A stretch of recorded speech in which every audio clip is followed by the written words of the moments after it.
2024, 2025 S5Es. I'm your host, Derek Win. Who's ready to have a good night? Now look, on last week's episode, some motherfucker had the audacity to tell me on my own show that I forgot to do Clown of the Week. But I don't give a darn about no Clown of the Week, because this year, we're officially bringing back the Clown of the Year award. Now, for those of you who love the Zach and Full award, that will still be given out tonight. We have not gotten rid of that award, so keep your pants on, or I don't know, whatever saying works there. Nominated for the Clown of the Year award: Derek Winger for losing to Zach Hollis. Alex Ryder for losing with 70 plus odds 3 times.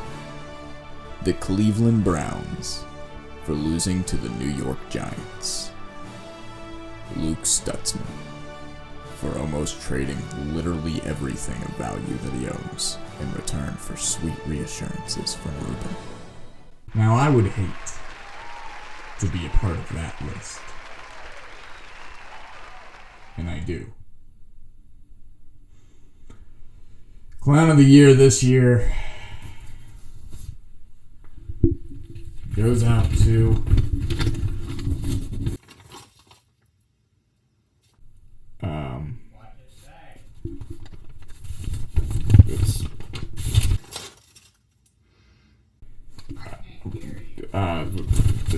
there must be a mistake here.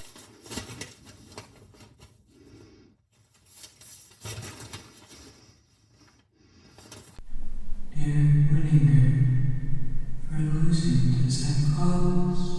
Come on up here, Derek. I want to thank my God. I want to thank my mom. I want to thank Child Protection Services. And I want to thank my f***ing president. In truth we trust. To pray, to pray, to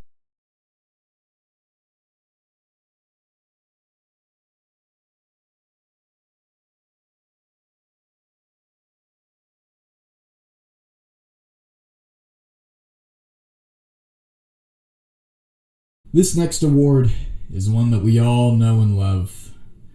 It doesn't need an introduction, but I'm going to go ahead and give it one anyways. Ladies and gentlemen, it is my honor to announce the winner of this year's Actin' a Fool.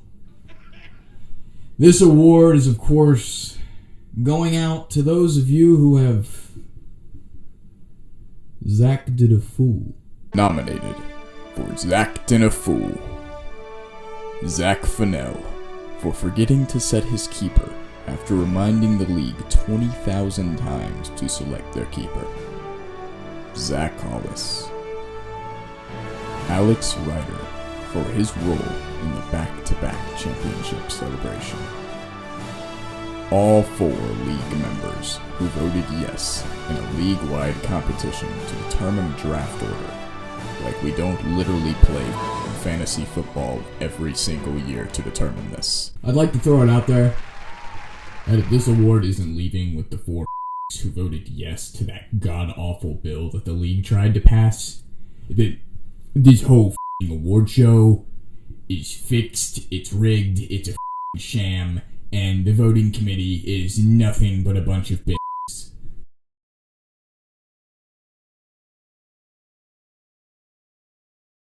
Alright guys, so who are we thinking? I think Zach Fennell deserves an award. He hasn't gotten one yet. Yeah, I'm voting Zach Hollis for every one of these. I agree. And I ain't giving shit to Alex. Well, I mean, I kind of liked Alex for this award. Specifically, actually. I mean, think about it.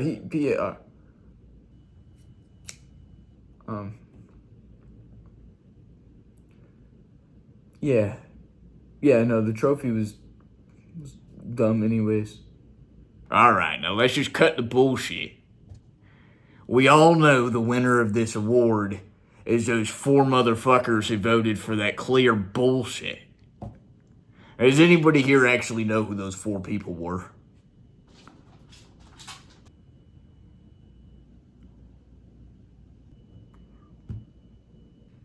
Okay.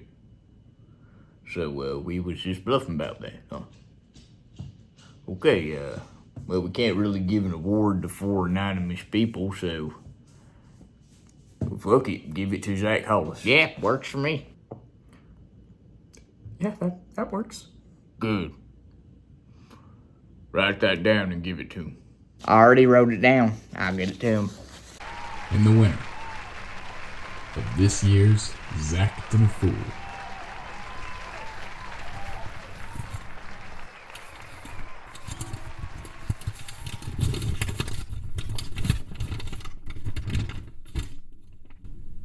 Goes out to Zachary Fennell for committing one of the funniest and most harmless mistakes I've seen in this league since Zach Hollis, actually, the guy this award is named after. Yeah, since when he forgot his freaking fantasy account right before the draft and then spent like an hour trying to get it back and managed to get it back just in time for the draft and then skip the draft to go have lunch with his family, who he lived with at the time. But you know what? This isn't about him. Congratulations to Fennell on keeping Lamar Jackson. I really don't actually know how you got this award. Because that really worked out well for you. Like, really good. Like, a lot.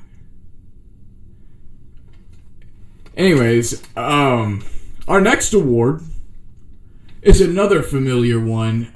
It's the staple of greatness.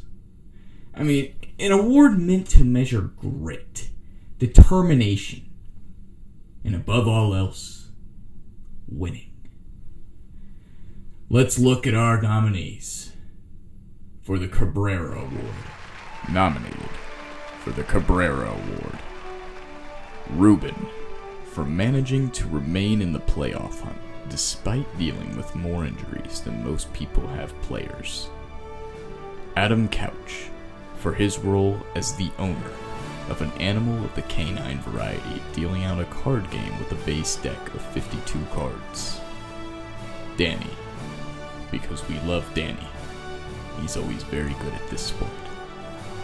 Cody Johnson, for his impressive points scored total, and even more impressive points against total. Alex Ryder, for his role on everyone else's team this year. Thank you, Alex. And the winner of the Cabrera Award goes to Adam Couch, ladies and gentlemen. In some ways, this feels a little strange. Not giving this award to Danny, of course, given he is having a very good year and also would very much deserve to win this award. He is second in the league right now. But I'd be a fool to ignore who's at first. Couch's hot 7-1 start has been one to remember, coming off a 2-year league dispute surrounded by a cloud of mystery, unsure if he was even going to get a spot in the league, one that he was promised. He has overcome adversity unlike any other. This man went from the couch to the courthouse to the f***ing ESPYs. Give it up for Couch, everyone! We'll be right back for second half coverage of the ESPYs after this quick commercial break.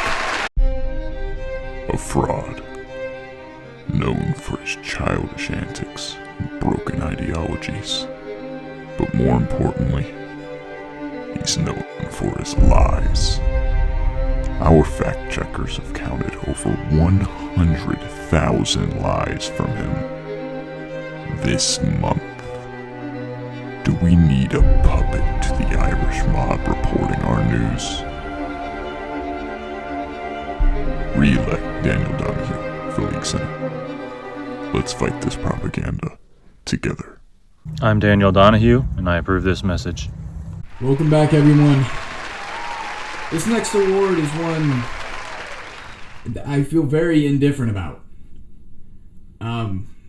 Because although I did not win this award, it did get named after me. Even though this event happened in the same season as that FSPs. I really don't know how the fuck I didn't win. The .38 award signifies the one deciding factor in everyone's season. And that is the thin line between good luck and bad luck. Let's take a look at the cast competing for the .38 award. Nominated for the .38 award, Alex Ryder, for finally getting Nick Chubb back, just for him to average 5 points. Derek Walker, for watching Jamar Chase average 46.75 against him. Ruben, for almost allegedly raping Luke out of Jamar Chase for literally nothing, only to watch it get vetoed at last second. Alex Ryder, for losing to Luke by .4.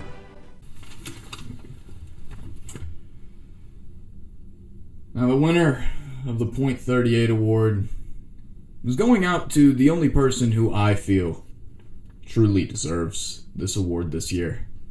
Now, here at Fantasy Report, we do respect that he denies these allegations and won't talk too far into the intent. But Ruben's path to Jamar Chase and DeAndre Swift would have been unlike anything we had ever seen. Absolute pure luck on the timing for Ruben. But with that same luck, we draw the line between good and bad. See, that trade would have 100% went through if I had just not had the time that day. I went into work not thinking about it anymore. After talking to Luke the night before, I was just kind of like, it's whatever. But I had one slow morning. Just slow enough for me to think, let me go ahead and get a head start on Fantasy Report. And boy, did I find some shit out. In a matter of those 12 hours between the point of that trade going through and me checking, all 4 players that were traded for Jamar Chase and DeAndre Swift were either benched or on IR. I can't make this shit up.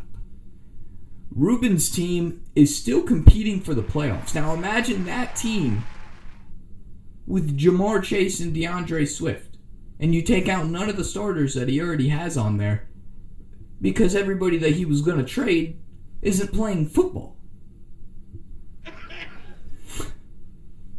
Look, if that trade did manage to go through,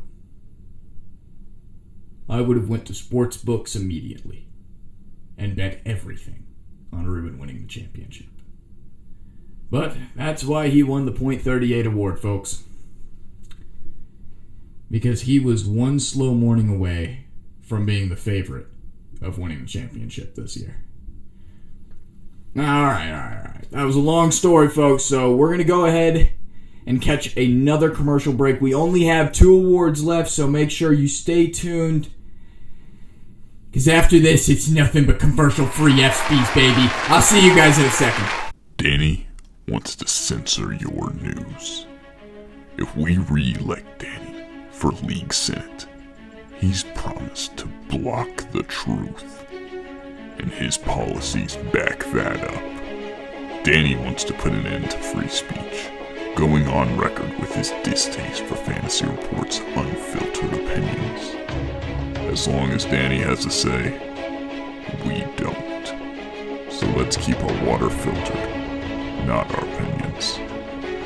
Vote Tim for League Senate. I'm Tim Blanchett, and I approve this message. For this next award, I'll be having the man this award is actually named after come up here and announce it. But in one moment. Before that, I would like to say one thing about this award. It has nothing to do with luck. You just suck at fantasy. Nominated for the Cam Jones Award, Alex Ryder for his role on Dot Dot. JC for being the first person to lose to Alex. Timmy for being the other team to lose to Alex. Ladies and gentlemen, Cam Jones to present the Cam Jones Award.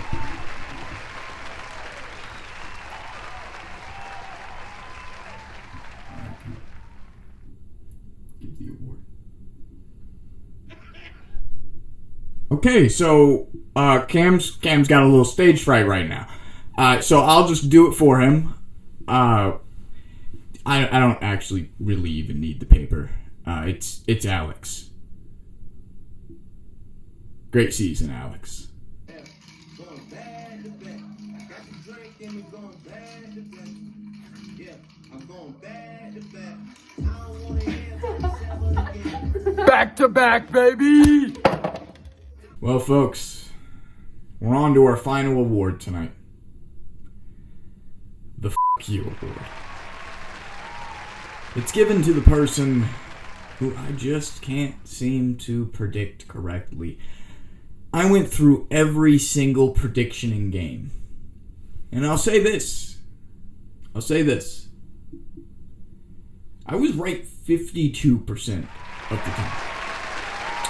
That is more than half of the time.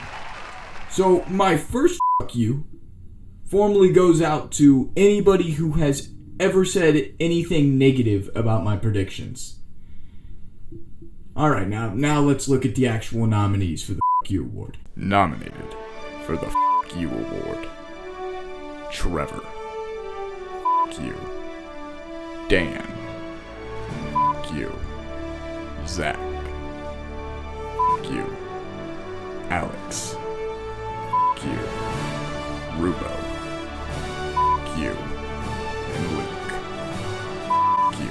Now you'd be surprised to know that everyone who is nominated for this award are the only people in the league that I have predicted under 50% this year.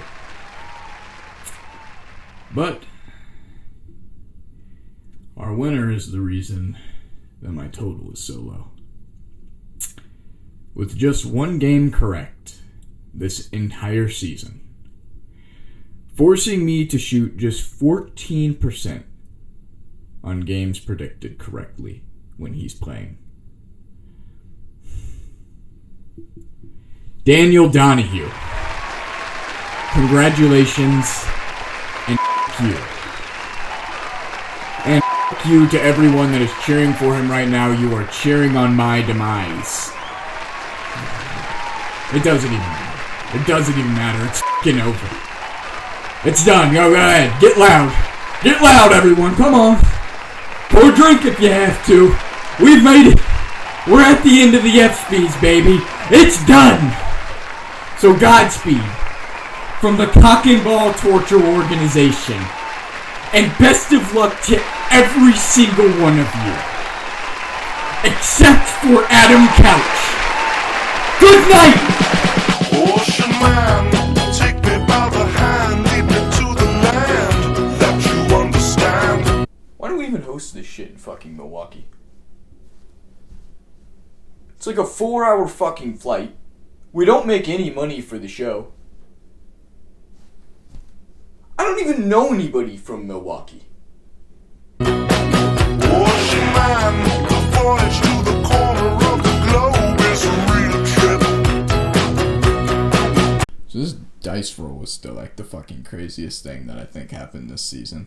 For those of you who don't know, that whole bit in episode 1 where I rolled like a 6 for Zach every fucking time, that was one take, one recording. It was never even supposed to go like that.